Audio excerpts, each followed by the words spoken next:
নমস্কার। চাকরি সংক্রান্ত এই ভিডিওতে আপনাদের সবাইকে স্বাগত। আজকের ভিডিওতে আপনাদের সঙ্গে আলোচনা করব আমি ডিফেন্সে যারা চাকরি করতে চান বা এসএসসির আন্ডারে যারা আর্মড ফোর্স বা সিআইএসএফ বা সিআরপিএফ যে সমস্ত পোস্টগুলো রয়েছে ডিফেন্সের, জিডির, রাইফেলসম্যান এই সমস্ত পোস্টে যারা আবেদন করতে চান তাদের জন্য সুবর্ণ একটা সুযোগ ছেড়ে দিয়েছে। প্রায় 26,000 ভ্যাকেন্সি নিয়ে হাজির হলো আমাদের স্টাফ সিলেকশন কমিশন সেন্ট্রালের। যেখানে আপনারা কিন্তু প্রায় বিনা খরচাতেই অর্থাৎ শুধুমাত্র আনরিজার্ভ ক্যাটাগরি যারা রয়েছেন তাদের ক্ষেত্রে 100 টাকার ফিস কাটানোর ব্যাপার রয়েছে এবং যারা মহিলা ক্যান্ডিডেট এসসি এসটি রিজার্ভ ক্যাটাগরির মধ্যে বিলং করছেন তাদের জন্য ফ্রি অফ কস্টে কিন্তু আবেদন প্রক্রিয়া আপনারা করতে পারবেন। আপনারা এখানে দেখে নিন, এখানে যে প্রথম যে নোটিফিকেশনটা রয়েছে অলরেডি কিন্তু এর আবেদন শুরু হয়ে গেছে। এই যে নোটিফিকেশনটা রয়েছে সেই নোটিফিকেশন এখানে এই যে চিহ্নতে ক্লিক করলে পরে আপনারা কিন্তু আপনাদের নোটিফিকেশন দেখতে পাবেন। আমি এখানে ক্লিক করে নিচ্ছি। ক্লিক করলে বুঝতে পারবেন, এই দেখুন নোটিফিকেশনটা এখানে ডাউনলোড হয়ে যাচ্ছে। যার আবেদন কিন্তু গেল ১ তারিখ থেকে অলরেডি শুরু হয়ে গেছে। আমি গতকাল কয়েকটা অ্যাপ্লিকেশনও করেছি এবং সেখান থেকে যেটা আমি জানতে পারছি বা অ্যাপ্লিকেশন প্রক্রিয়া যেটা আছে আমি জাস্ট আপনাদেরকে তুলে ধরছি, কারণ অ্যাপ্লিকেশন প্রক্রিয়া সম্পূর্ণ বলা সম্ভব নয়। এখানে আদার বেসড একটা অ্যাপ্লিকেশন রয়েছে। তাও আমি আপনাদেরকে তুলে ধরার চেষ্টা করছি। এর যে নোটিফিকেশন আছে অফিসিয়াল নোটিফিকেশন, আগে বিস্তারিত সেটা জেনে নিই, তারপর বাকিটা আপনাদের কাছে তুলে ধরছি।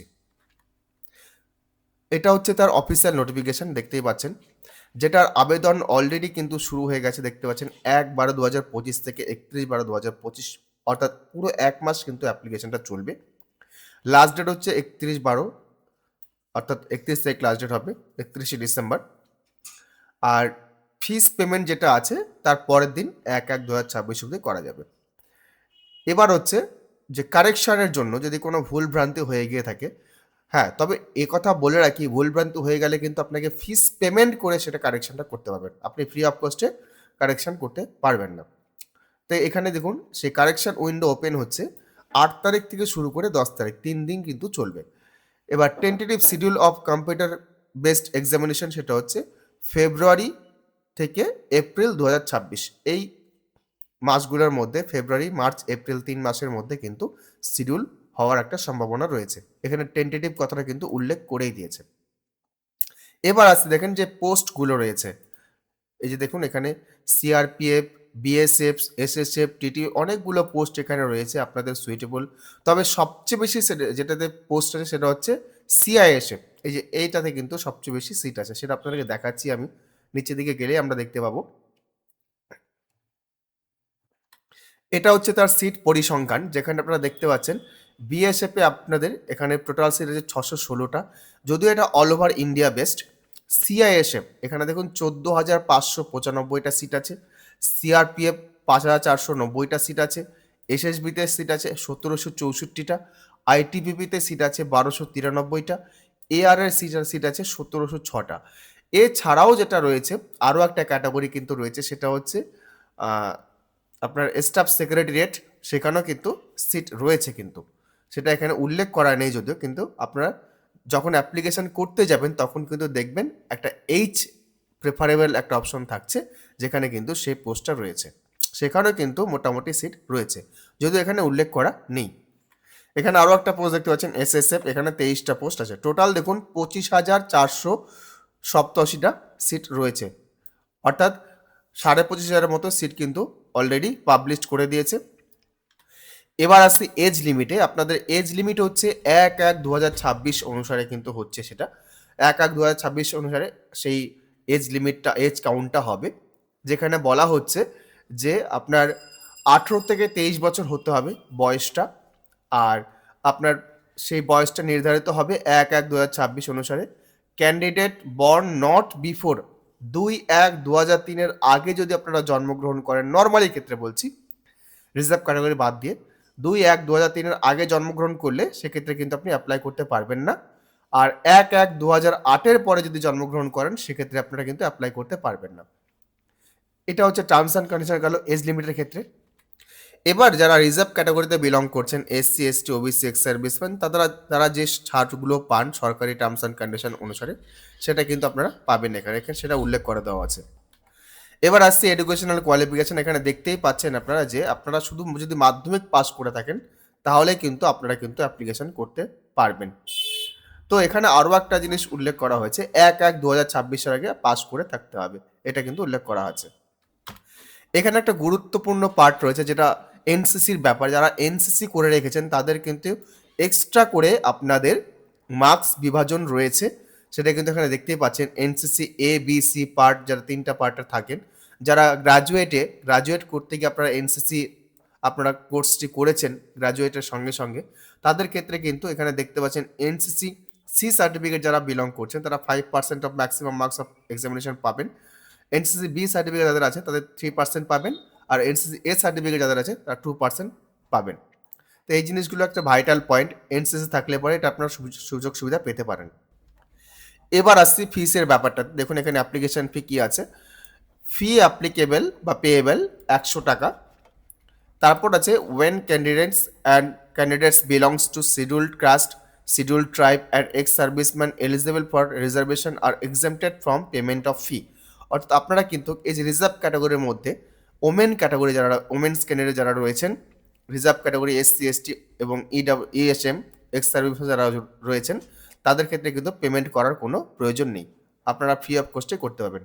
যারা আপনারা ওবিসি, ইডাব্লিউএস এবং জেনারেল ক্যাটাগরিতে রয়েছেন তাদের ক্ষেত্রে 100 টাকা ফিস পেমেন্ট করতে হবে। এবার আসছি কারেকশন উইন্ডোর ব্যাপারে। দেখুন এখানে কারেকশন উইন্ডোর ব্যাপারে কথা উল্লেখ করে দিয়েছে এবং যে ফিসের ব্যাপারটা উল্লেখ করা সেটাও এখানে দেওয়া আছে যে 200 টাকা আপনাকে ফিস কাটাতে হবে। এই যে দেখুন 200 টাকা, এবং ফার্দার করতে গেলে 500 টাকা এখানে ফিস কিন্তু কাটাতে হবে। অতএব যখন আপনারা অ্যাপ্লিকেশন করছেন খুব ধীরে সুস্থে করবেন এবং জেনে বুঝে করবেন। এবার আসছে এক্সাম সিটি, যেটা এর আগে বহুদিন ধরে কিন্তু বন্ধ ছিল। আমাদের যারা মালদা থেকে ভিডিওটি দেখছেন, মালদা এর আগে ছিল না কিন্তু বহুদিন ধরে এসএসসির সার্ভারে, যে মালদাতে সিট পড়তো না এসএসসির সিট। এবারে কিন্তু সেটা কিন্তু হচ্ছে না, মালদায় কিন্তু সিট আছে।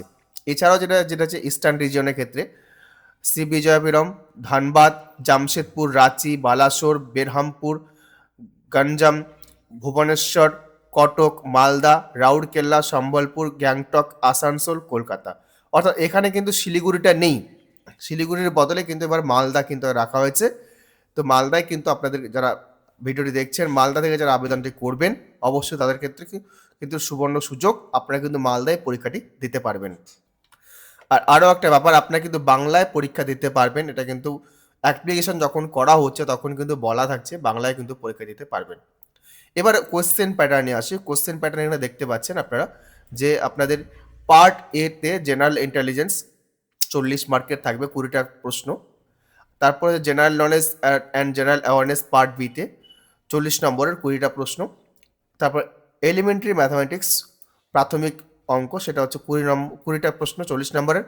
ইংলিশ অ্যান্ড হিন্দি এটা হচ্ছে 20টা প্রশ্ন 40 নম্বরের। টোটাল হচ্ছে আপনার হলো আপনার 160 মার্কের প্রশ্ন থাকবে, আর 1 ঘন্টার পরীক্ষা হবে সেক্ষেত্রে। আর সেক্ষেত্রে কিন্তু আপনার প্রত্যেকটা প্রশ্নের মান দাঁড়াচ্ছে 2 মার্ক। নেগেটিভ মার্কিং কিন্তু রয়েছে। এখানে দেখুন নেগেটিভ মার্কিংয়ের কথা কিন্তু উল্লেখ করা হয়েছে। প্রত্যেকটা প্রশ্নের রং অ্যান্সারের জন্য 0.25, মানে 4টার জন্য 1 নম্বর কাটা যাবে। এবার আসছি পিইটি, যেটা ফিজিক্যাল এফিসিয়েন্সি টেস্ট যেটা হয়, যেটা হচ্ছে রেস আছে, রান আছে, দৌড় আছে। সেটা হচ্ছে মেলের ক্ষেত্রে 5 কিমি ইন 24 মিনিট, 24 মিনিটে 5 কিলোমিটার। ফিমেলদের ক্ষেত্রে 1.6 কিলোমিটার ইন 8 মিনিটস, অর্থাৎ 8.5 মিনিটের মধ্যে 1.6 কিলোমিটার হবে। এটা কিন্তু আপনাদের কিন্তু রান দিতে হবে। আর সেক্ষেত্রে এখানে রিজন ভাগ করা আছে for candidates others than those belongs to Ladakh reason. যারা এই লাদাখ রিজনের বাইরে মানে বাকি স্টেটের ক্ষেত্রে কিন্তু উপরেরটা, আর যারা লাদাখ রিজনের মধ্যে পড়ছেন তাদের ক্ষেত্রে নিচেরটা। 1.6 কিমিএস ইন 7 মিনিটস আর 800 মিটার ইন 5 মিনিটস, এটা মেল আর ফিমেলের ক্ষেত্রে। এবার আসছে হাইটের ক্ষেত্রে, হাইট যেটা পিএসটি হয়, মেল নর্মালি হচ্ছে 170 সিএমএস, ফিমেল হচ্ছে 157 সিএমএস। আর এখানে রিজার্ভ ক্যাটাগরির জন্য কিছু ক্রাইটেরিয়া দিয়েছে, সেটা আপনারা দেখে নেবেন। আপনারা যদি নোটিফিকেশনটা পুরোপুরি দেখেন আপনাদের কাছে পরিষ্কার হয়ে যাবে সেটা।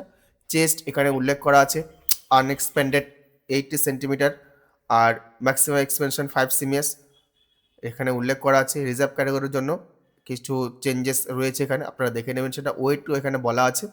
যাক এগুলো আপনারা চেঞ্জ করে নিতে পারবেন।